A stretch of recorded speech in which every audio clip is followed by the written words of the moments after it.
Hello दोस्तों, आप लोगों का बहुत बहुत स्वागत है एक और नए लेक्चर में। इस पर्टिकुलर लेक्चर में हम लोग बात करने वाले हैं HTML के बारे में। HTML क्या है, कैसे चीज़ें HTML में वर्क करती हैं, वो सारी चीज़ें इस पर्टिकुलर लेक्चर में हम लोग देख रहे होंगे। बहुत ही ज़्यादा इन डेप्थ रखा है। पहले HTML की थ्योरीज को जानेंगे हम लोग, और उसके बाद HTML में काम कैसे करते हैं वो सारी चीज़ें हम लोग इसमें देख रहे होंगे। HTML हम लोग का बेस होता है। एक अगर सिंपल सा मैं इंपॉर्टेंस बताऊं तो बिना HTML के इस वर्ल्ड में कोई भी वेबसाइट एग्जिस्ट कर ही नहीं सकती है। तो इसलिए HTML बहुत ज़्यादा ज़रूरी होता है। तो ये लेक्चर को शुरुआत से लेके एंड तक बिना कोई भी पार्ट को स्किप किए एकदम मन लगा के पढ़ना है इस चीज़ को। तो बिना टाइम वेस्ट किए हम लोग शुरू करते हैं आज के सेशन को।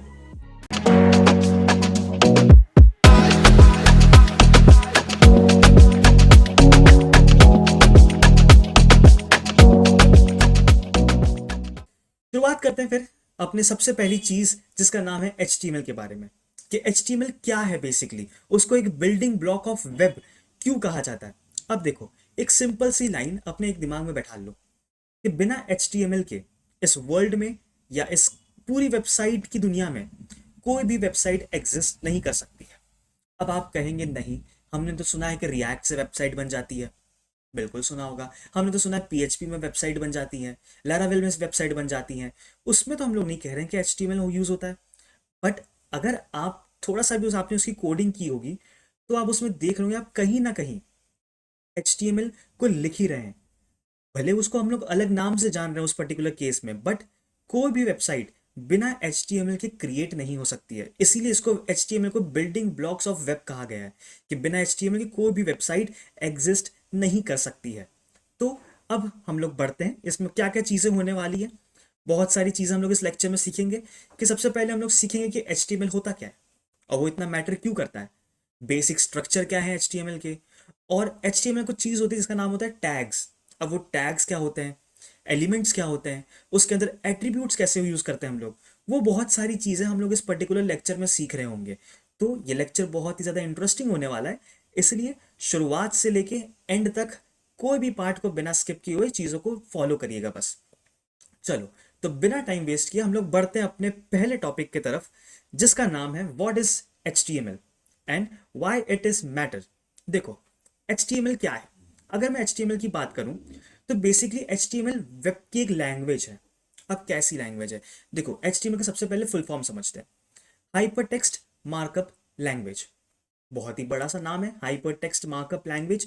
मैं इन सारे वर्ड्स को ब्रेक करता हूँ कि एक एक करके हम लोग इसकी मीनिंग जानते हैं कि हाइपर टेक्स्ट का क्या मतलब होता है और ये मार्कअप लैंग्वेज इसको क्यों कह रहे हैं ये जानते हैं। देखो, हाइपर टेक्स्ट क्या है, means text that connects to other text, like links between pages. So example क्या है, when you click a link on a web page it opens to an another page, it is called as hyper text. अगर मैं simple भाषा में कहूँ, इन सारी notes को अगर मैं साइड में रखे अपनी एक नॉर्मल टंग में अगर मैं कहूँ, तो HTML बेसिकली एक ऐसी चीज होती है जो हम लोग को स्ट्रक्चर डिफाइन करती है। और उसमें हाइपर टेक्स्ट का मतलब क्या होता है, हाइपर टेक्स्ट बेसिकली आप लिंक्स को समझ लो। जो भी आप लिंक शेयर करते हैं, जैसे व्हाट्सएप पे हम लोग कोई भी लिंक शेयर कर रहे हैं, तो वो बेसिकली देखा जाए तो उस पर कुछ चीज़ें लिखी हुई हैं। और अगर मैं चाहता हूँ कि मैंने अपना नाम लिख दिया, मैं चाहता हूँ मैंने कोड की पाठशाला लिख दी, और जो भी उस बंदा उस कोड की पाठशाला पे क्लिक करे तो वो उसको यूट्यूब चैनल पे ले जाए, तो वो जो पर्टिकुलर वर्ड है वो एक लिंक की तरह काम कर रहा है। और अगर एक वर्ड लिंक की तरह काम कर रहा है, उसी को हम लोग कहते हैं हाइपर टेक्स्ट। मतलब वो टेक्स्ट था, बट वो हाइपर टेक्स्ट कब बनता है, जब वो एक लिंक की तरह काम कर रहा है। उस पर क्लिक करने पे या तो मैं दूसरे पेज पे जाऊंगा, या तो मैं किसी दूसरे सेक्शन पे जाऊंगा उसी पर्टिकुलर पेज के। ठीक है, तो इसका मतलब होता है हाइपर टेक्स्ट। तो अब बात करते हैं, अगर हाइपर टेक्स्ट का मतलब लिंक्स होते हैं, तो मार्कअप लैंग्वेज क्या है। मार्कअप लैंग्वेज बहुत ईजी है। देखो, मार्कअप लैंग्वेज, मार्कअप मतलब कुछ मार्क्स लगाना। जैसे हम लोग मार्क्स लगा देते हैं कि टिक कर दिया, क्रॉस कर दिया, जिससे हम लोग को पता चलता है कि टिक किया मतलब वो सही है, क्रॉस कर रहा हूँ इसका मतलब वो गलत है। तो जैसे वो लैंग्वेज होती है, वैसे ही कुछ लैंग्वेज HTML भी है। मतलब वो क्या होता है, देखो बताता हूँ। अब ये इशारा कर रहा है तो किसको इशारा करेगा, ये इशारा बेसिकली करने वाला है ब्राउजर को। अब आप बोलेंगे ब्राउजर को इशारा क्यों करेगा, ब्राउजर को कुछ मार्कअप्स लैंग्वेज में वो क्यों बताएगा। क्योंकि देखो, वेबसाइट हम लोग की किस पे खुल रही है, वेबसाइट हम लोग की ब्राउजर पे ओपन हो रही है। अब जब ब्राउजर पे वेबसाइट ओपन हो रही है, तो उस ब्राउजर को पता होना चाहिए कि वो वेबसाइट को शो कैसे करवाना है। अब शो कैसे करवाना है, तो मतलब ब्राउजर को बताना पड़ेगा। अब ब्राउजर को एचटीएमएल बैठ के बोलेगा तो नहीं कि भाई देखो इसको ऐसे कर देना, इसको वैसे कर देना, बट ये कुछ टैग्स लेके आता है अपने साथ, जिसकी मदद से वो बोलता है कि ब्राउजर भाई देख लो ये टैग का मतलब ये होता है, तो इसको इस हिसाब से रेंडर करना है। तो देखो मार्कअप लैंग्वेज में क्या लिखा है, means a way to structure content using tags. Example, you tell the browser this is heading, this is paragraph और this is an image through tags. इसीलिए HTML में टैग्स बहुत ज़्यादा ज़रूरी हैं। तो basically hypertext markup language को अगर मैं वापस से सम अप करूं, तो हाइपर टेक्स्ट कुछ ऐसे वर्ड्स जो एक पेज से दूसरे पेज पे लिंक करते हैं, तो मतलब बहुत एक पेज से दूसरे पेज पे जा सकते हैं। कल ही हम लोग ने वेबसाइट की डेफिनेशन देखी थी कि वेबसाइट क्या है, collection of a web pages, मतलब बहुत सारे वेब पेजेस। अगर उनके बीच में कोई कनेक्शन ही नहीं है तो वो वेबसाइट कहलाएंगी ही नहीं। तो वो कनेक्शन किसके थ्रू आ रहा है, ये हाइपर टेक्स्ट के थ्रू आ रहा है। ठीक है, चलो एक चीज तो क्लियर हुई कि बहुत सारे वेब पेजेस हैं, तो उनके बीच में कनेक्शन कैसे आ रहा है, हाइपर टेक्स्ट की मदद से आ रहा है। सेकंड चीज, अब ब्राउजर को पता कैसे चल रहा है कि ये हेडिंग है या ये पैराग्राफ है या एक बटन है या ये एक इमेज है, वो सारी चीजें मार्कअप लैंग्वेज के थ्रू हो रही है। मतलब कुछ साइंस का हम लोग यूज कर रहे हैं जो अपने ब्राउजर को बताता है कि भैया ये कंटेंट है, इसको आपको इस तरह से बताना है। अब वो किस तरह से बताएगा, बाय यूजिंग टैग्स। टैग्स क्या होता है अभी आगे हम लोग इस चीज में देखने वाले हैं, बट फिलहाल इतना समझ के रखो, टैग्स एक ऐसी चीज है जो हम लोग को बताता है अपने ब्राउजर को कि चीज़ों को कैसे रेंडर करवाना है, चीज़ों को कैसे शो करवाना है। क्या वो उसको हेडिंग की तरह शो करवाना है या उसको पैराग्राफ की तरह शो करवाना है, हर एक चीज़ वो टैग्स समझा रहे होंगे। ठीक है, तो लास्ट लाइन लिखी है, HTML tells browser what to show and how to structure it. एक सिंपल सी बात, अगर आप नोट्स बना रहे हैं तो नोट्स में HTML के सबसे ऊपर लिख लो HTML is equals to content. अब देखो बहुत ही सिंपल बात बताने जा रहा हूँ HTML की क्यों। अगर HTML नहीं है तो हमारी वेबसाइट का कंटेंट नहीं है। क्यों नहीं है, क्योंकि देखो ये हम लोग नेक्स्ट स्लाइड में बात करते हैं। तो चलो बढ़ते हैं हम लोग आगे, नेक्स्ट स्लाइड की तरफ ही देखते हैं हम लोग चीज़ों को। हम लोग अब बात करने वाले पर्पस के बारे में कि पर्पस क्या है HTML का। तो देखो बहुत सिंपल चीज़ लिखी है, HTML gives structure and content to every web pages. बहुत इंपॉर्टेंट चीज़, बहुत इंपॉर्टेंट चीज़ ये कह रहा है कि इमेजिन करो आप अपना एक घर बना रहे हैं। अब घर में क्या होता है, दीवारें होती हैं, रूम्स होती हैं, उसको हम लोग मान लेते हैं एज अ HTML, क्योंकि जो स्ट्रक्चर है वो कौन है, HTML है। ठीक है, CSS फिर का काम आता है, CSS उस दीवालों के ऊपर पेंट है। तो वो CSS क्या कर रहा है, उस बे जो दीवारें हैं, वो जो रूम्स हैं, उसको और ब्यूटीफुल बना रहा है, क्योंकि उस पर कलर होंगे, उस पर डिजाइन्स बनेंगी, तो वो दिखने में और अच्छा लगेगा। ठीक है, तो दिखने में और अच्छा लगाने वाला काम किसके पास है, CSS के पास है। थर्ड, अब जो स्विच होते हैं अपने अपने बट रूम्स में बहुत सारे स्विच होते हैं, जिसमें ऑन करने पे किसी पे फैन चल रहा है, किसी पे लाइट्स ऑन हो रही हैं। तो ये हो गई रूम की फंक्शनैलिटी। अब ये रूम की फंक्शनैलिटी कैसे आएगी, with the help of JavaScript. But अब हम लोग फिलहाल HTML की बात कर रहे हैं, तो HTML को सिंपल सा ये समझो कंटेंट। क्यों कंटेंट, आपकी वेबसाइट पे आपको चाहिए हेडिंग, कौन ला के देगा, HTML। आपकी वेबसाइट पे आपको चाहिए एक बटन, कौन ला के देगा, HTML। आपको एक इमेज चाहिए, HTML। आपको एक लिंक चाहिए, HTML। हर एक चीज, जो भी चीज आपको अपने वेब ब्राउजर पे चाहिए, वो कौन ला के दे रहा है, HTML ला के दे रहा है। भले वो दिखने में बिल्कुल भी अच्छी ना हो, बट एट द एंड वो आ किसकी वजह से रही है, HTML की वजह से रही है। इसीलिए लास्ट में देखिए लिखा भी है, HTML is a base where all your website contents lives. No HTML means no website. It means just an empty land. ठीक है, तो इसीलिए हम लोग कह सकते हैं कि HTML एक ऐसी चीज़ है जो बहुत ही ज़्यादा नेसेसरी होती है। अगर HTML नहीं है तो आपकी वेबसाइट बन ही नहीं सकती है, मतलब एक खाली ज़मीन है, फिर क्या ही फ़ायदा है उस वेबसाइट का। तो ये मेन पर्पस है।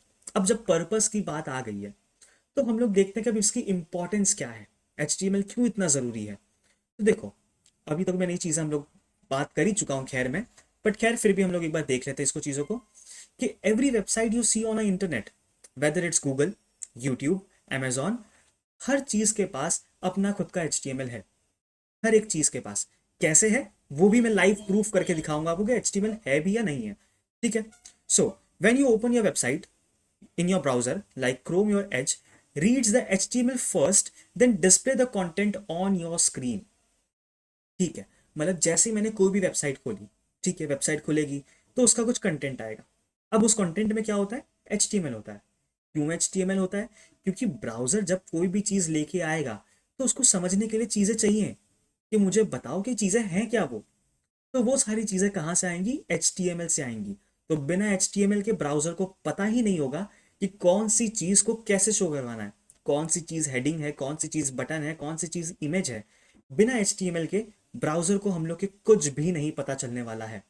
तो अगर सिंपल वर्ड्स में बात करें तो HTML tells browser what to display, CSS tells how to make it look good, कि कैसे उसको और बेहतरीन बनाएं, और जावास्क्रिप्ट उसको बताता है कि उसको बिहेव कैसे करवाएं। कि मान लो मैंने एक बटन यूज किया, अब बटन का जो स्ट्रक्चर है बहुत ही गंदा होता है। HTML कोई डिजाइनिंग लेके नहीं आता है, बहुत गंदा सा बटन दिखता है, बट उसको और अच्छा दिखाने का काम कौन करता है, CSS करता है। ठीक है, अब बटन के क्लिक पे मैं कहता हूँ एक अलर्ट आ जाए। अब अलर्ट कैसे आएगा, वो जब जावास्क्रिप्ट पढ़ेंगे तो उसमें करेंगे। फिलहाल के लिए चीज़ों को बस एक समझते हुए चलो, कि बटन के क्लिक पे कुछ अलर्ट हो जाए, या मैं कहता हूँ बटन के क्लिक पे हेलो वर्ल्ड लिख के आ जाए। जो बहुत सारे प्रोग्रामर सबसे पहला कोड यही लिखते हैं। तो वो बटन के क्लिक पे जब वो काम करवाना है मुझे, तो वो काम कौन करवा के देगा, जावास्क्रिप्ट करवा के देगा।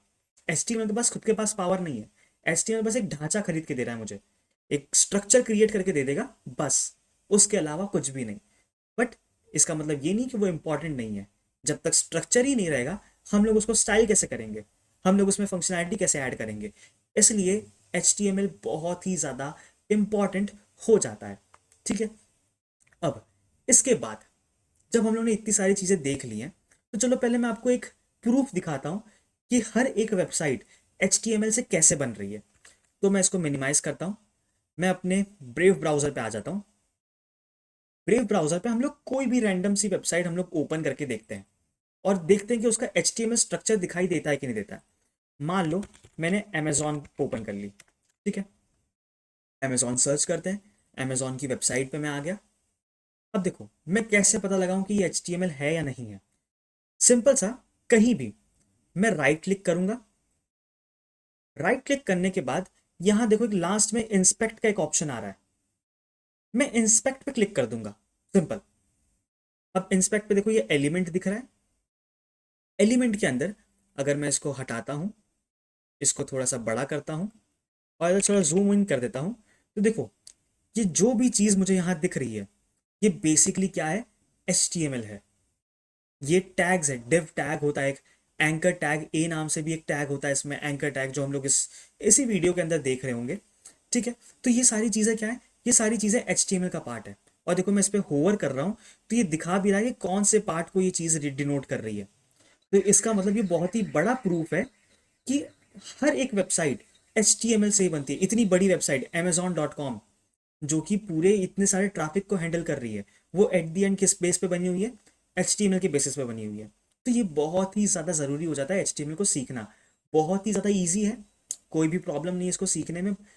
वेब डेवलपमेंट की जर्नी में सबसे ईजिएस्ट टॉपिक HTML ही होता है, बट आपको उसकी इंपॉर्टेंस जानना भी बहुत ज़्यादा ज़रूरी है। ठीक है, चलो इतनी चीज़ हो गई। अब हम लोग क्या करते हैं, अब हम लोग बात करने वाले हैं basic structures of HTML document के बारे में, कि बेसिक स्ट्रक्चर होता क्या है, एक HTML डॉक्यूमेंट क्रिएट कैसे करें। HTML डॉक्यूमेंट में जब बॉयलर प्लेट कोड नाम की एक चीज होती है, वो क्या होता है, वो सारी चीजों को अब हम लोग देख रहे होंगे एकदम डेप्थ में। तो अब सबसे इंटरेस्टिंग पार्ट आने जा रहा है, जिसमें हम लोग कोड करने की तरफ बढ़ने वाले हैं। अब बेसिकली कोडिंग वाला सेक्शन जो है वो अब स्टार्ट हो चुका है। अब हम लोग चीज़ों को कोड करने की तरफ चीज़ों को आगे लेके जाएंगे।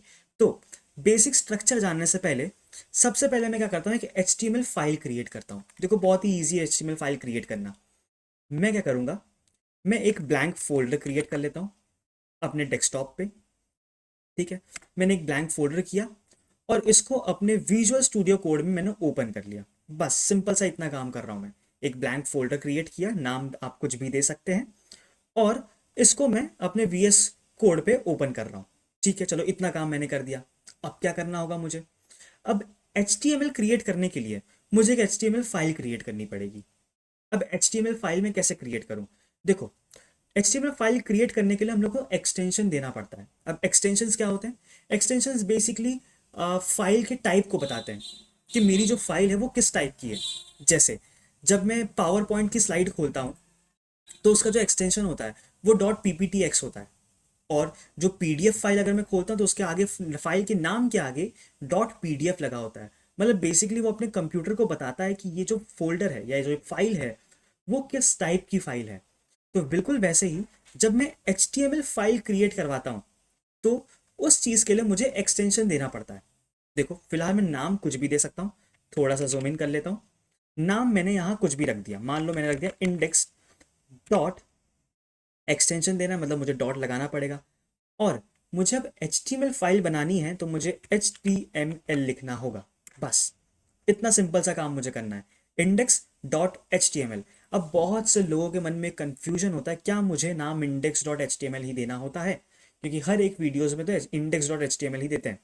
तो ऐसी कोई भी बात ज़रूरी नहीं है, मैं यहाँ चाचा डॉट HTML भी लिख सकता हूँ, कोई भी प्रॉब्लम नहीं है। नाम से कोई फर्क नहीं पड़ता है। बस एक चीज मेक श्योर करनी है कि लास्ट में HTML जरूर लिखा हो, क्योंकि HTML अगर नहीं लिखा होगा तो वो फाइल समझ नहीं पाएगा कि ये कौन सी फाइल है। अगर HTML आपने लिख रखा है तो इसका मतलब वो समझ रहा है कि हाँ ये HTML डॉक्यूमेंट वाली फाइल है। ठीक है, चलो इतना काम तो हो गया। अब क्या कर सकते हैं, अब हम लोग चलते हैं बेसिक स्ट्रक्चर की तरफ। देखो बेसिक स्ट्रक्चर में भी ये बोल क्या रहा है। जब मैं बेसिक स्ट्रक्चर की बात करता हूं तो every HTML page follow a basic skeleton. It tells browser what the document is, where is the content starts, and what should be displayed. Just like every human as a skeleton. Every web page has skeleton structure. Without it, it can't stand properly. अब देखो simple सरल भाषा में अगर मैं बताऊं तो HTML को एक बॉयलर प्लेट कोड देना बहुत जरूरी है। अब बॉयलर प्लेट कोड क्या होता है, देखो बॉयलर प्लेट कोड अगर मैं सिंपल भाषा में बताऊं तो काम करने का सही तरीका, जैसे आप खाना कहाँ बैठ के खाएंगे, डाइनिंग टेबल पे बैठ के खाना चाहेंगे या बाथरूम में कमोड में बैठ के खाना खाते हैं। अब देखो ये चीज़ तो लॉजिकली चीज़ है कि जाहिर सी बात है हम लोग डाइनिंग टेबल पे ही बैठ के खाना खाते हैं। तो अब उसमें होता क्या है, वो एक सही तरीका है। तो बिल्कुल वैसे ही HTML में जब भी हम लोग कोड लिखते हैं तो उसका पहले एक सही तरीका फॉलो करना पड़ता है। अब सही तरीका फॉलो कैसे करवाएं, तो सही तरीका फॉलो करने के लिए हम लोग को लिखना पड़ता है बॉयलर प्लेट कोड। अब बॉयलर प्लेट कोड लिखें कैसे, देखो वैसे तो अगर देखा जाए तो बॉयलर प्लेट कोड ये है, बहुत ही बड़ा सा बॉयलर प्लेट कोड है। बट VS कोड में हम लोग को चीज़ों को याद करने की कोई ज़रूरत नहीं होती है। मैं यहाँ सिंपली क्या लगाऊंगा, शिफ्ट दबा के एक्सक्लेमेशन मार्क का यूज़ करूंगा। देखो जैसे मैंने एक्सक्लेमेशन मार्क लिखा है वैसे बोला है एमिट एब्रीविएशन, और ये मुझे इतना कोड ला के दे देगा। एक्सक्लेमेशन मार्क लगाने के बाद मैं एंटर जैसे ही करता हूँ, देखो इसने मुझे बॉयलर प्लेट कोड अपने आप ही ला के दे दिया। जो कोड हम लोग ने यहाँ लिख रखा है देखो बिल्कुल वैसा ही कोड इसने मुझे यहाँ ला के दे दिया। मतलब एक सिंगल टाइप करने पे मुझे इतना बड़ा सारा कोड मिल जा रहा है। ये हम लोग का बॉयलर प्लेट कोड है। मतलब समझो ये एक बनी बनाई थाली है जिसमें हम लोग खाना खा सकते हैं। मुझे वापस से प्लेट को डिज़ाइन करने की, वापस से प्लेट को क्रिएट करने की कोई ज़रूरत नहीं है। बस ये हम लोग का प्लेट है, इसके अंदर मुझे जिस भी हिसाब से मुझे चीज़ें चाहिए मैं उसके अंदर डालूंगा, चीज़ों को यूज़ करता रहूंगा। यही होता है बॉयलर प्लेट कोड। बहुत ही सिंपल वे में अगर मैं बताऊं तो बॉयलर प्लेट कोड जब भी हम लोग HTML को शुरुआत करेंगे ये हम लोग को एक ऐसा बेस की तरह काम आएगा, मुझे स्क्रैच से कोई भी कोड लिखने की ज़रूरत नहीं पड़ेगी। ठीक है, तो ये होता है हम लोग का बॉयलर प्लेट कोड। अब जब स्ट्रक्चर की बात करते हैं तो देखो बॉयलर प्लेट कोड बहुत ज़्यादा ज़रूरी है। बॉयलर प्लेट कोड को आपको बहुत ही गहराई से समझना होता है, क्योंकि बॉयलर प्लेट कोड में बहुत सारी ऐसी चीज़ें हैं जो आपको इंटरव्यू पार्ट में भी बहुत बार पूछी जाती हैं। जैसे जो अगर हम लोग पहली लाइन देखें, पहली लाइन लिखी हुई है डॉक टाइप HTML। अब देखो इसका मतलब क्या है, इसका मतलब है डॉक्यूमेंट टाइप डिक्लेरेशन। मतलब ये बेसिकली बता रहा है कि जो डॉक्यूमेंट मैंने ओपन कर रखी है, डॉक्यूमेंट या कह सकते हैं जो फाइल मैंने ओपन कर रखी है वो कौन सी फाइल है। तो वो बताता है बेसिकली ब्राउजर को कि जो भी फाइल ओपन हुई है वो एक HTML फाइल है। और सिर्फ इतना ही नहीं, वो ये भी बताता है कि HTML का वर्जन कौन सा है। फिलहाल करंटली HTML 5th वर्जन चल रहा है। बहुत ही इंपॉर्टेंट पॉइंट है ये, अगर आप अपनी नोट्स बना रहे हैं तो सबसे ऊपर ही लिख लीजिए कि HTML का भी फिलहाल कौन सा वर्जन चल रहा है, 5th वर्जन चल रहा है। और आपके ब्राउजर को ये बता कौन रहा है कि ये कौन से वर्जन में मैं कोड लिख रहा हूँ, तो बेसिकली ये फर्स्ट लाइन ही बता रही है कि आपका जो कोड लिखा है HTML का वो HTML 5th वर्जन का कोड है। ठीक है, चलो इतनी चीज समझ में आती है। Next line HTML। HTML में कुछ ऐसा यहाँ लिखा हुआ है लैंग्वेज ENG। अब देखो ये होता क्या है, इसको बेसिकली एट्रीब्यूट्स कहते हैं, ये भी हम लोग आगे जाके पढ़ेंगे कि एट्रीब्यूट्स क्या होता है। बट फिलहाल के लिए मान लो कि इसमें हम लोग बता रहे हैं कि HTML का जो वेब पेज होगा उसकी लैंग्वेज क्या होने वाली है, इंग्लिश होने वाली है। अब देखो HTML का लिखने का जो तरीका है वो थोड़ा सा अलग है। उसमें हम लोगों ने क्या कर रखा है, एंगल ब्रैकेट्स का यूज कर रखा है, मतलब smaller than and greater than के बीच में, उन सब बीच के अंदर मैंने HTML लिखा है। ठीक है, हेड टैग को भी बिल्कुल मैंने वैसे ही लिखा है।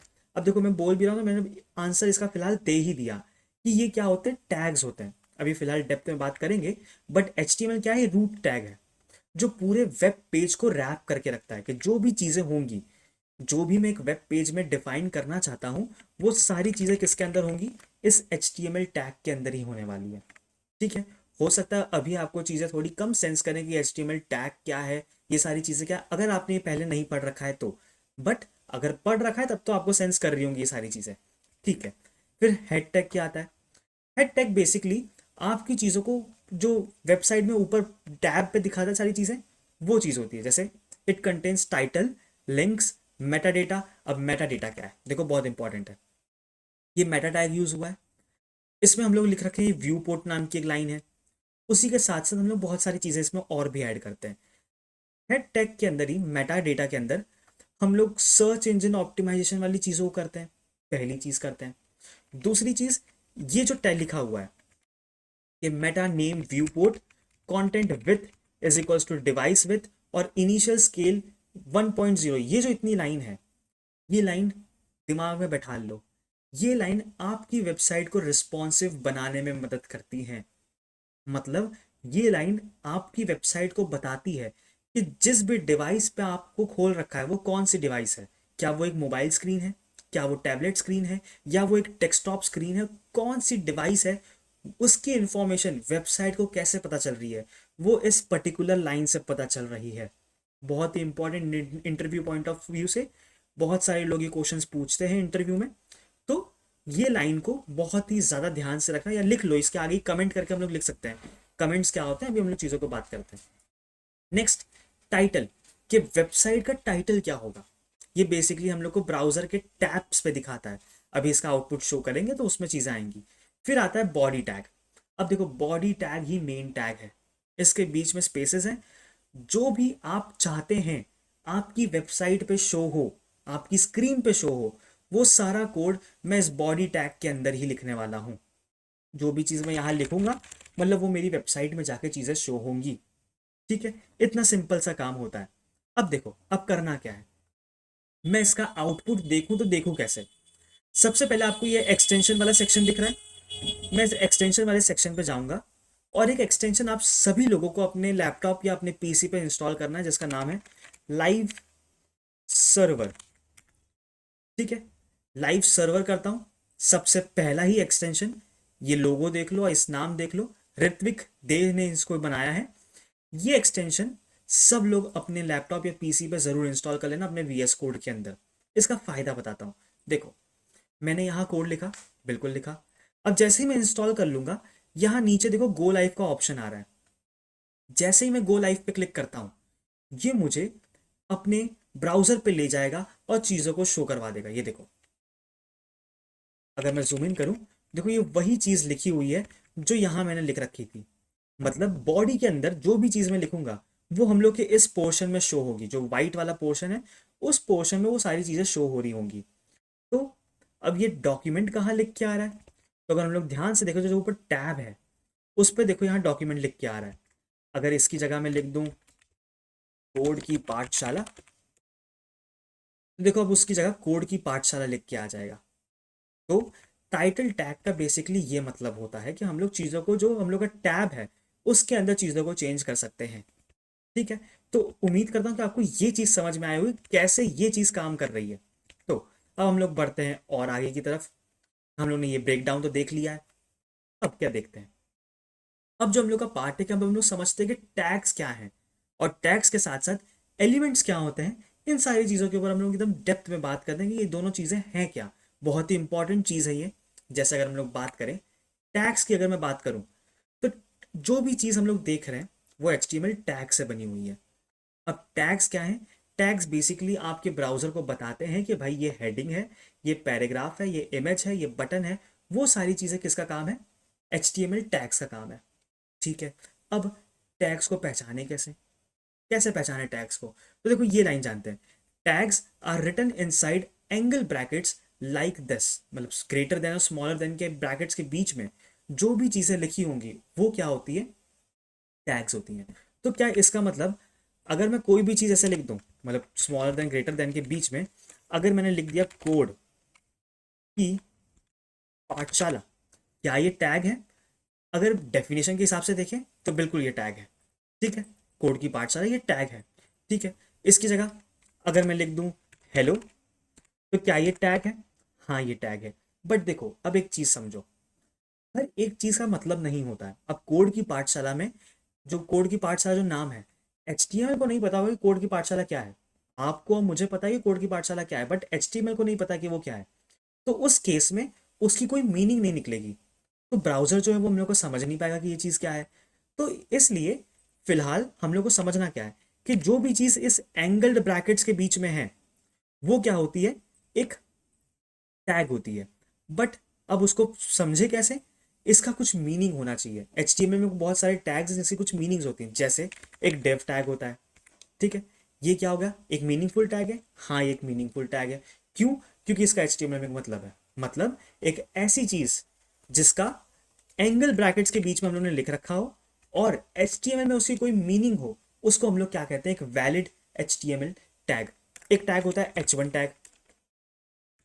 ठीक है, तो बेसिकली ये भी क्या हो गया? एक टैग हो गया। अब देखो अगर H1 के बीच में मैं लिखता हूं कुछ चीज, H1 के बीच में मैं लिख रहा हूं कोड की पाठशाला, अब अगर मैं आउटपुट देखूं तब आउटपुट हम लोग का बहुत ही ज्यादा अलग होने वाला है।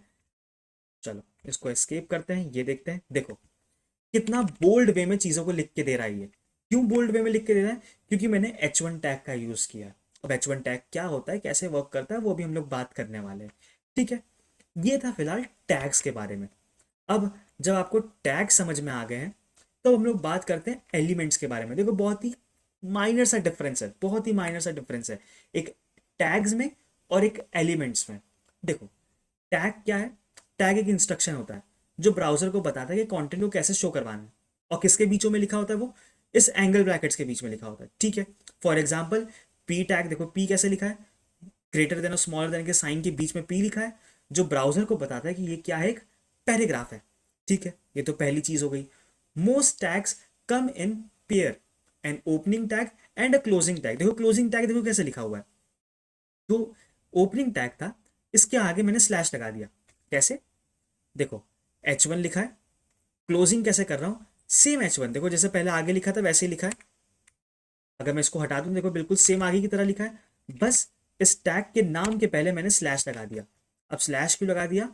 मैं कह रहा हूं यहां से ये टैग शुरुआत हुई है और यहां आके ये टैग खत्म हो रहा है। तो मतलब इसके बीच के जो भी चीजें होंगी वो क्या होंगी? एक हेडिंग की तरह काम करने वाली हैं। बेसिकली मेरे को बताना पड़ेगा ना कि हेडिंग मेरी कहाँ से शुरू हो रही है, कहाँ खत्म हो रही है। तो वो शुरुआत और जो खत्म का जो काम है वो ओपनिंग टैग और क्लोजिंग टैग कर रहा है। ठीक है, अब नेक्स्ट पार्ट क्या है कि अब एलिमेंट्स क्या होते हैं? एलिमेंट्स बेसिकली पूरा कलेक्शन होता है। देखो अब यहां मैंने एक चीज लिखी हुई है ना, H1 ओपनिंग टैग है, उसके बीच में मैंने कुछ कंटेंट लिखा है जिसमें लिखा है कोड की पाठशाला, और उसके बाद मैंने लिख दिया क्लोजिंग टैग। तो अगर मैं इस पूरी चीज को कलेक्टिवली देखूं कि ओपनिंग टैग, उसके बीच में कुछ कंटेंट लिखा है वो, और साथ में क्लोजिंग टैग, अगर मैं इन तीनों चीजों को साथ में अगर बात करूं तो उसको हम लोग क्या कहते हैं? उसको हम लोग कहते हैं एलिमेंट्स। तो बहुत सिंपल है। अगर मैं सिर्फ टैग की बात कर रहा हूं, मतलब सिर्फ इन पोर्शंस की, तो वो क्या होते हैं? टैग्स होते हैं। बट अगर मैं पूरे चीज की बात कर रहा हूं कि ओपनिंग टैग प्लस उसके बीच में जो भी कुछ मैंने लिख रखा है प्लस लास्ट का जो एंडिंग टैग है, अगर मैं इन सारी चीजों के बारे में बात कर रहा हूं तो ये क्या कहलाता है? ये कहलाता है एक एलिमेंट। तो इसी को कहते हैं हम लोग HTML एलिमेंट्स के बारे में। ठीक है, तो देखो एग्जांपल में भी दे रखा है मैंने, जैसे पैराग्राफ टैग के अंदर मैंने लिखा है हेलो और यहां मैंने पैराग्राफ टैग को बंद कर दिया है। तो P tag plus hello world और पी टैग का जो क्लोजिंग टैग है वो सारी चीजों को हम लोग कहते हैं HTML element.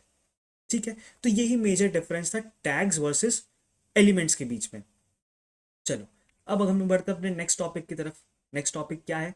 Types of tags. Tags basically दो तरीके के होते हैं, एक कंटेनर टैग और एक एम्प्टी टैग। अब देखो, बहुत ही इजी वे में हम लोग समझते हैं कि कंटेनर टैग बेसिकली क्या होता है। देखो, टैग्स मोस्टली पेयर में आते हैं। पेयर में आने का मतलब कि जिसकी ओपनिंग टैग भी होगा, जिसमें क्लोजिंग टैग भी होगी। बट अब हम लोग समझे कैसे कि कौन से में ओपनिंग टैग और क्लोजिंग टैग दोनों होता है। तो इतना सिंपल सा एक चीज समझो कि जिसमें भी मुझे अपना कंटेंट ऐड करने की जरूरत पड़ रही है, वो दोनों पेयर में आएगा, मतलब वो ओपनिंग टैग और क्लोजिंग टैग दोनों लेके आएगा। कैसे मैं समझूं?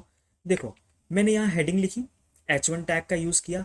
अब मुझे हेडिंग में कुछ ना कुछ तो लिखना होगा, तो मुझे वो बताना पड़ेगा कि क्या है मेरी हेडिंग। तो उस केस में वो ओपनिंग टैग और क्लोजिंग टैग दोनों लेके आ रहा है। तो ऐसे टैग्स को हम लोग कहते हैं कंटेनर टैग, क्योंकि इसके बीच में कंटेंट भी आएगा। तो जिसका भी ओपनिंग टैग और क्लोजिंग टैग आ रहा है, इसका मतलब वो क्या है? कंटेनर टैग है। और क्यों आ रहा है इसमें ओपनिंग और क्लोजिंग? क्योंकि इसके बीच में मुझे कहीं ना कहीं कंटेंट को ऐड करने की जरूरत पड़ेगी तो पड़ेगी ही। ठीक है, चलो इतना बात तो हम लोग को समझ में आ गया कंटेनर टैग का। बट फिर एम्प्टी टैग्स क्या है? अगर मैं एम्प्टी टैग की बात करूं, तो this are single tag. They do not have closing tag because they don't wrap a content, they just perform a specific function. तो देखो, अब मेरे को इसमें लिखना था हेडिंग, तो मैंने यहाँ ओपनिंग टैग और क्लोजिंग टैग दोनों का यूज किया। बट अगर मैं चाहता हूँ कि सिर्फ इसके बाद एक वो नेक्स्ट लाइन में आ जाए, अब नेक्स्ट लाइन में आने के लिए मुझे कोई भी कंटेंट की जरूरत नहीं है, या मैं कहता हूँ एक अंडरलाइन यहाँ इसके नीचे आ जाए। अब अंडरलाइन लाने के लिए मुझे कोई भी चीज़ लिखनी नहीं होती है। अंडरलाइन कह सकते हैं एक बहुत ही स्ट्रेट लाइन। तो देखो, उसके लिए टैग होता है HR टैग। अब देखो, HR टैग क्या होता है? अगर मैं इसका आउटपुट देखूं, तो आउटपुट देखने पे देखो यहाँ नीचे एक लाइन आ रही है। अब लाइन तो लाइन होती है, इसमें मुझे कोई भी चीज़ लिखने की ज़रूरत नहीं पड़ रही है, इसीलिए इसको मुझे क्लोजिंग टैग देने की कोई ज़रूरत नहीं पड़ी। इसको हम लोग या तो ऐसे भी लिख सकते हैं, या तो मैं इसको इसके आगे ऐसे स्लैश भी लगा सकता हूँ। तो हम लोग इसको ऐसे भी लिख सकते हैं। तो अगर देखो, अभी भी आउटपुट बिल्कुल सेम है। क्यों? क्योंकि इसमें मुझे लाइन के लिए कोई भी चीज़ें लिखने की ज़रूरत नहीं है। HR टैग का मतलब ही है कि भाई एक लाइन खींच के दे दो पूरी नीचे। तो इसका मतलब ये टैग कौन सा टैग हो गया? ये टैग हो गया हम लोग का एम्प्टी टैग हो गया। ठीक है, तो कंटेनर टैग्स मतलब जिसके बीच में कंटेंट होगा, एम्प्टी टैग्स जिसके बीच में किसी भी तरह का कंटेंट नहीं होने वाला है। ये मेजर डिफरेंस थे दोनों कंटेनर टैग और एम्प्टी टैग्स के बीच में। बहुत ही इंपॉर्टेंट चीज़ है, ये भी इंटरव्यू में कभी कदा क्वेश्चंस पूछ ले जाते हैं। हालांकि इतने इजी क्वेश्चंस, आप एक फ्रेशर लेवल पे ही चीज़ें पूछे जाते हैं, आगे जाते जाते ये चीज़ें क्वेश्चंस गायब हो जाते हैं। ठीक है, अब देखते हैं हम लोग का नेक्स्ट टॉपिक। नेक्स्ट टॉपिक बहुत इंपॉर्टेंट टॉपिक होने वाला है, क्योंकि हम लोग इसमें बात करने वाले हैं एट्रीब्यूट्स के बारे में। अब एट्रीब्यूट्स क्या होते हैं? एट्रीब्यूट्स को अगर मैं सिंपल वे में बताऊं, तो एट्रीब्यूट्स मान लो एक्स्ट्रा इंफॉर्मेशन। अब ये एक्स्ट्रा इंफॉर्मेशन क्या है? Attributes are the extra information you add inside an HTML tag. मतलब अब मैं ये क्या कहना चाह रहा हूं कि जब भी ये सारी चीज़ें हम लोग यूज़ करते हैं, कोई भी एक HTML चीज़ का यूज़ कर रहे हैं, तो इसके बीच में हम लोग क्या बहुत सारी इंफॉर्मेशन दे सकते हैं। कैसी इंफॉर्मेशन दे सकते हैं? मतलब मैं इसको बहुत सारे चीज़ें जैसे क्लास दे सकता हूँ। क्लास क्या है? मान लो मैंने दे दिया हेडिंग। मतलब मान लो ये H1 को ही एक एक्स्ट्रा इंफॉर्मेशन दे रहा हूँ मैं, कि ये क्या होगा, मेरा एक क्लास नाम की चीज़ प्रोवाइड कर रहा हूँ मैं H1 टैग को। ठीक है, तो अब क्या करें मुझे? देखो, एट्रीब्यूट्स अगर मैं बताऊं, अब एट्रीब्यूट्स देते कैसे, ये तो मैंने एक एग्जांपल के तौर पे बता दिया। तो देखो, जो भी ओपनिंग टैग है अपना, ओपनिंग टैग, जैसे ये H1 ओपनिंग टैग है, जहां नाम लिखा है मैंने, वहां मैं दूंगा सबसे पहले स्पेस।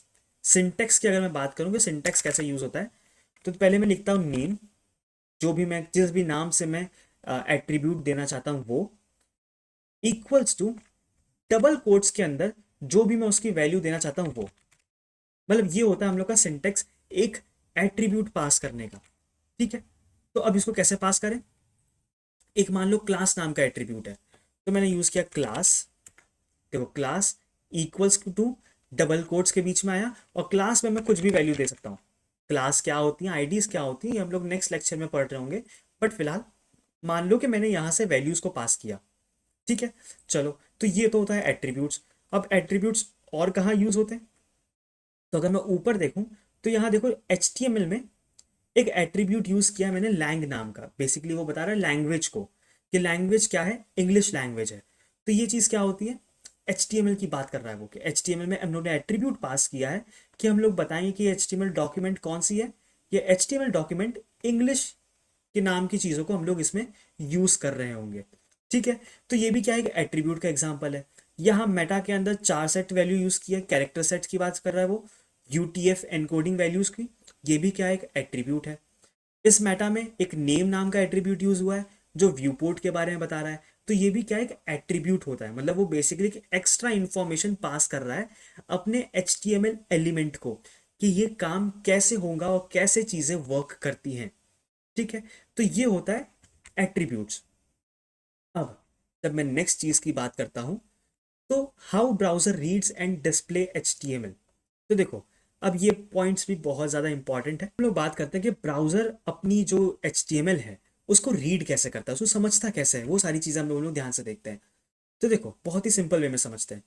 जब भी हम लोग HTML लिखते हैं, वो जाके चीज़ें ब्राउज़र पे खुलती है, बिल्कुल जैसे ही अभी हम लोग यहाँ कर रहे हैं। मैं यहाँ जो भी कोड लिख रहा हूँ वो जाके ब्राउज़र पे ओपन हो रहा है। ठीक है, ब्राउज़र उन सारी चीज़ों को लाइन बाय लाइन रीड करता है, मतलब टॉप से शुरुआत करता है बॉटम तक, हर एक लाइन को एकदम डेप्थ में वो रीड करता है, हर एक लाइन को समझता है, और उन टैग्स के हिसाब से वो चीज़ों को रीड करता है और समझता है कि उसको चीज़ों को कैसे शो करवाना है, कि क्या वो एक हेडिंग है, क्या वो एक पैराग्राफ है, क्या वो एक इमेज है। वो सारी चीज़ों के हिसाब से वो उन चीज़ों को देखता है। ठीक है, तो ये क्या काम कर रहा है, HTML कौन काम कर रहा है, ब्राउजर काम कर रहा है ये सारी चीज़ें। HTML के थ्रू हम लोग टैग्स के थ्रू बता रहे हैं कि चीज़ों को कैसे शो करवाना है, और ब्राउजर उन टैग्स की मदद से उन चीज़ों को समझ रहा है कि चीज़ों का आउटपुट कैसा होना चाहिए। ठीक है, तो अगर सिंपल वे में बताऊं, तो HTML क्या है, बेसिकली एक हाउस प्लान की तरह है, जिसमें मैं चीज़ों को बताता हूँ। ब्राउजर जो है वो बिल्डर है, वो चीज़ों को समझता है, और उस समझी हुई चीज़ों के हिसाब से वो हम लोग को आउटपुट शो करता रहता है, करता रहता है, करता रहता है। ठीक है, बस इतना सिंपल सा काम जो हम लोग का HTML है वो कर रहा है इसमें फिलहाल। अब जो लास्ट टॉपिक जो हम लोग का होने वाला है, कि इसमें हम लोग कुछ देखने वाले कॉमन टैग्स जो हर डेवलपर यूज करते ही करते हैं। अब देखो, HTML में बहुत सारे टैग्स हैं, मुश्किल से 100 के ऊपर टैग्स हैं। हर एक टैग को याद रखना इम्पॉसिबल है। तो अब उसको करें कैसे, कैसे यूज केस करें, कैसे हम लोग वेबसाइट बना सकते हैं। तो देखो, हर एक टैग का कोई यूज नहीं होता है, कुछ गिने चुने टैग्स हैं जिसको एक यूजर को पता होना चाहिए, और बस उन्हीं चीजों से हम लोग कोई भी वेबसाइट को क्रिएट कर सकते हैं। ठीक है, अब जिसमें कौन कौन से टैग्स आते हैं, अगर मैं टैग्स की बात करूं, तो कुछ टेक्स्ट और हेडिंग से रिलेटेड टेक्स्ट टैग्स होते हैं, मीडिया से रिलेटेड टैग्स होते हैं, लिस्ट होते हैं और कंटेंट होते हैं। तो इन सारी चीज़ों को हम लोग एक एक करके अब देखना शुरू करते हैं। चलो, तो पहले हम लोग बात करें टेक्स्ट और हेडिंग के बारे में। तो हेडिंग्स के लिए बेसिकली हम लोग के पास 6 टैग्स होते हैं, H1 से लेके H6 तक के टैग्स होते हैं हम लोग के पास। मतलब अगर मैं H1 में लिख दूं हेलो, ठीक है, उसके बाद मैं H2 में लिख दूं हेलो, और अगर मैं H3 में लिख दूं हेलो, तो अब देखो मैंने किया क्या है, H1, H2 और H3, इन 3 हेडिंग टैग्स में मैंने हेलो हेलो लिख रखा है।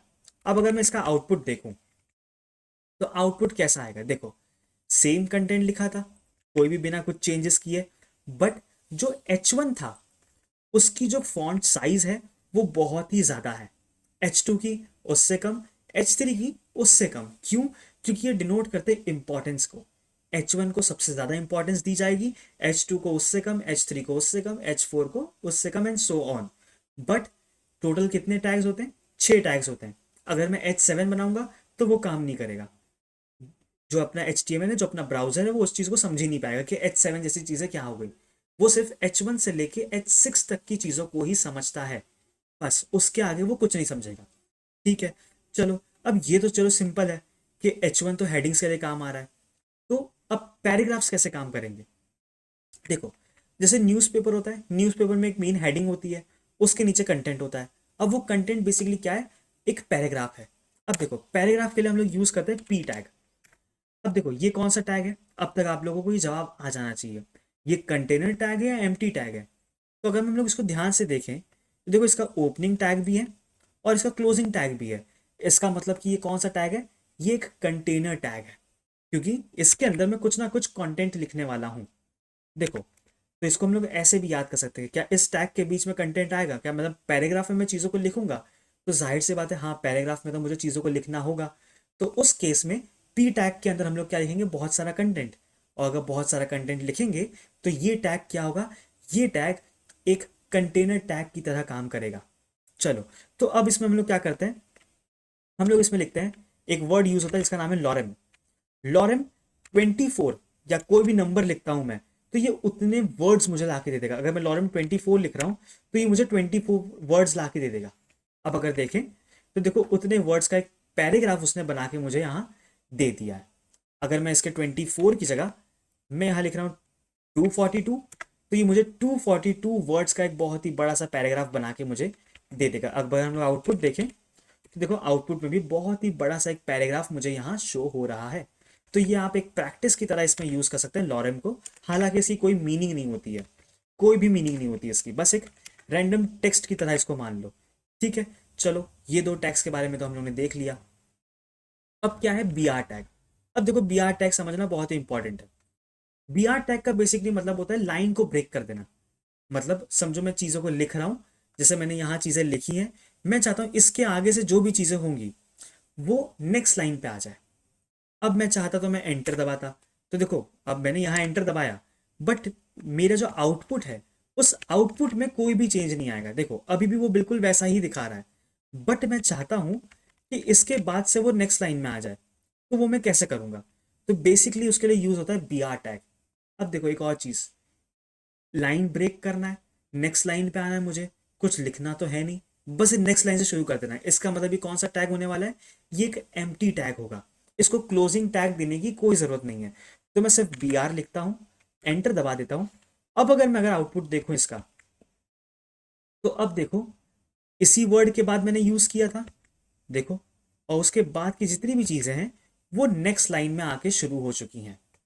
ये देखो, तो बी आर टैग इतना ईजी है, इतना ईजी टू यूज़ है, सारी चीज़ें एकदम आसानी से इसमें काम करती हैं। बहुत ही ईजी है, आप 2-3 बार प्रैक्टिस करेंगे आपको ये सारी चीज़ें बहुत ही ईजिली लर्न हो जाएंगी, आपको ज़्यादा याद रखने की भी ज़रूरत नहीं होगी। फिर आता है अपना एच आर टैग। अब एच आर टैग के बारे में तो हम लोग जानते हैं। एच आर टैग क्या करता है, एक लाइन नीचे क्रिएट कर देता है।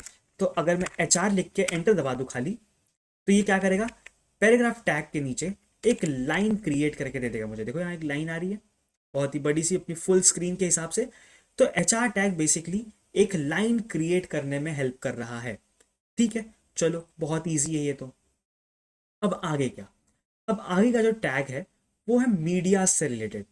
अब बहुत इंपॉर्टेंट चीज़ है। अब मुझे अगर इमेज यूज़ करनी है अपनी वेबसाइट में, तो अब अगर मुझे एंकर टैग का यूज़ करना है, तो अब मैं क्या कर रहा हूँ, देखो समझते हैं, पहले एक एक टैग समझते हैं। पहले हम लोग बात करते हैं इमेज टैग के बारे में। तो इमेज टैग बेसिकली एक एम्प्टी टैग की तरह ही होता है। क्यों, अब आप कहेंगे कि इमेज में तो कुछ लिखना तो है नहीं, बिल्कुल नहीं लिखना है।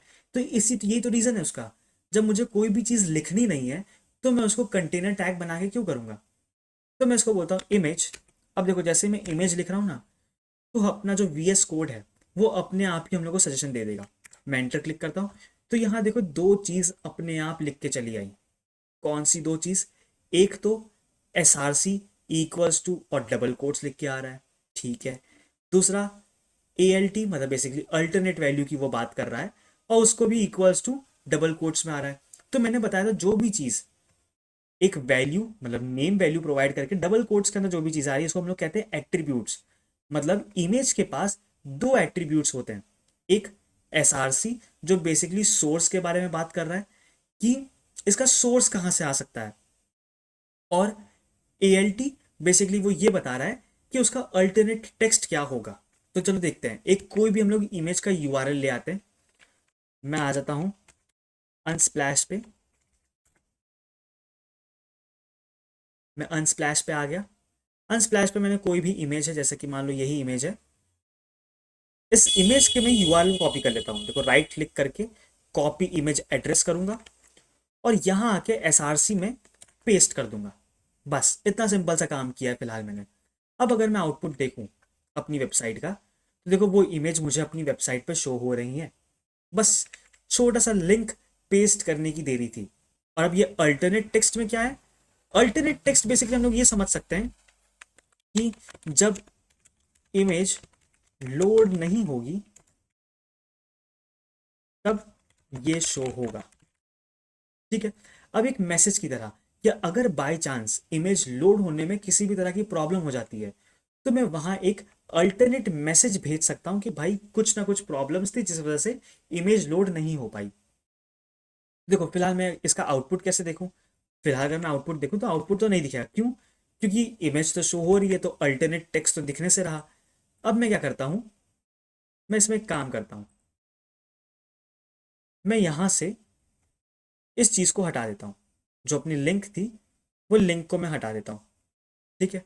अब मेरा आउटपुट देखता हूं तो देखो अब यहाँ क्या लिख के आ रहा है कि जब इमेज लोड नहीं होगी तब ये चीज शो होगी। इसका मतलब जो अल्टरनेट वाला जो पार्ट है वो कब शो होगा, जब हम लोग की इमेज लोड नहीं होगी तब। सिर्फ उसी केस में वो वाला पार्ट स्क्रीन पे रेंडर कर रहा होगा, उसके सिवा वो चीजें हम लोग को कभी भी नहीं दिखने वाली हैं।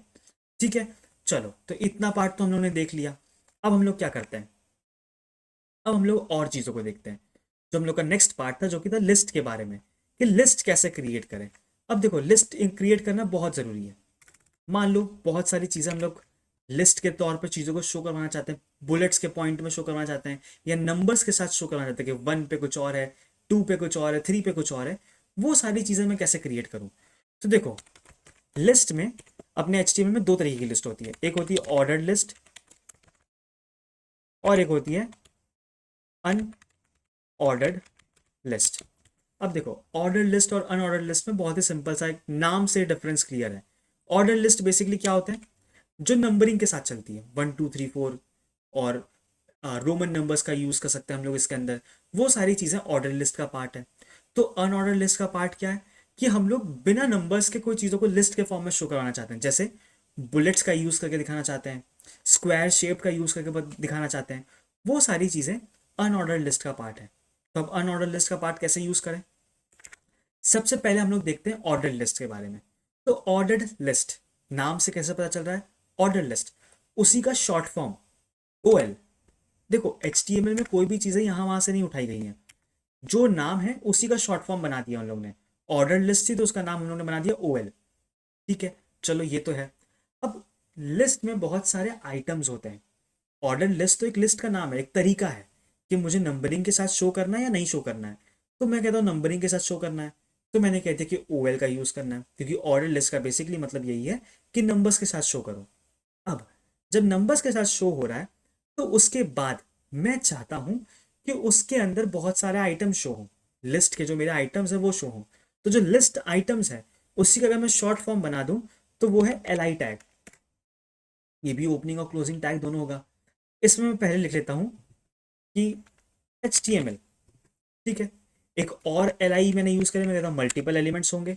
एक और LI यूज करे जिसमें मैं कह रहा हूँ CSS। फिर एक और LI में यूज करा जिसमें कह देता हूँ JS। अब अगर मैं आउटपुट देखूं इसका तो देखो यहां नंबरिंग के साथ चीजें लिख के आ रही है HTML, CSS और जावास्क्रिप्ट जिसकी नंबरिंग 1 2 3 है। क्यों?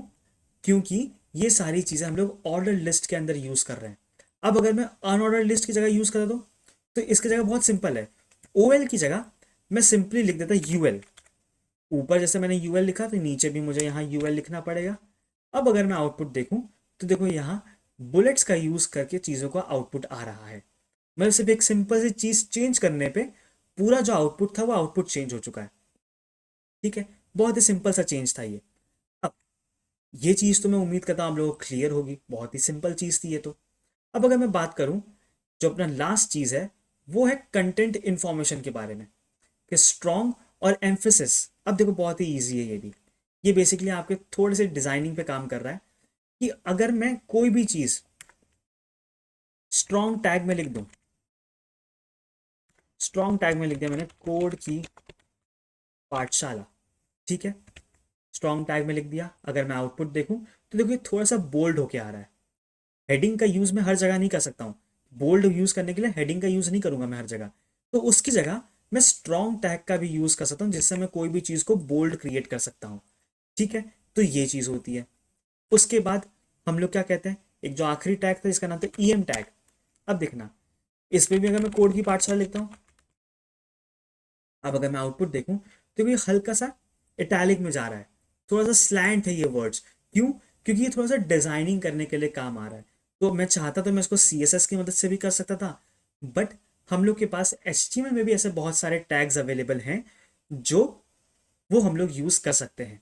ठीक है, चलो तो इतना ही था बेसिकली हम लोग के कुछ टैग्स। सिर्फ इतने टैग्स नहीं होते, और भी बहुत सारे टैग्स होते हैं जिसको एक एक करके हम लोग डेप्थ में पढ़ रहे होंगे नेक्स्ट लेक्चर में। तो ये तो थे बेसिक टैग्स जो हम लोग को डेवलपर्स एज अ स्टार्ट जानने ही जानने चाहिए। इसके अलावा भी बहुत सारे टैग्स होंगे और जिसको हम लोग एक एक करके कवर भी करेंगे। सो आज की लाइव स्ट्रीम में फिलहाल तो इतना ही। बहुत सारी चीज़ें आज हम लोगों ने सीखी, बहुत सारा चीज़ें हम लोगों ने HTML के बारे में भी जानी कि HTML क्या है, कैसे काम करता है। तो ऐसी ही एक इंटरेस्टिंग लेक्चर के साथ कल भी हम लोग मिलेंगे, जिसमें हम लोग बहुत सारी चीज़ें और इंटरेस्टिंग चीज़ें पढ़ रहे होंगे। तो उस चीज़ के लिए भी तैयार रहिए। और अगर आपको ये सेशन पसंद आया है तो लाइक करना मत भूलना और शेयर करना भी बिल्कुल मत भूलना। तब तक के लिए प्रैक्टिस करते रहिए। इसकी नोट्स मैं आपको डिस्कॉर्ड पे पहुंचा दूंगा, और उसी के साथ साथ जो भी टास्क होंगे वो मैं गूगल क्लासरूम पे आपको चीज़ों को पहुंचा दूंगा। तो वो टास्क भी आपको पूरा करना होगा और उसी के साथ साथ आपको ये चीज़ें भी यूज़ करनी होंगी। ठीक है, तब तक के लिए प्रैक्टिस करते रहिए। मिलता हूँ आपको एक नेक्स्ट स्ट्रीम से।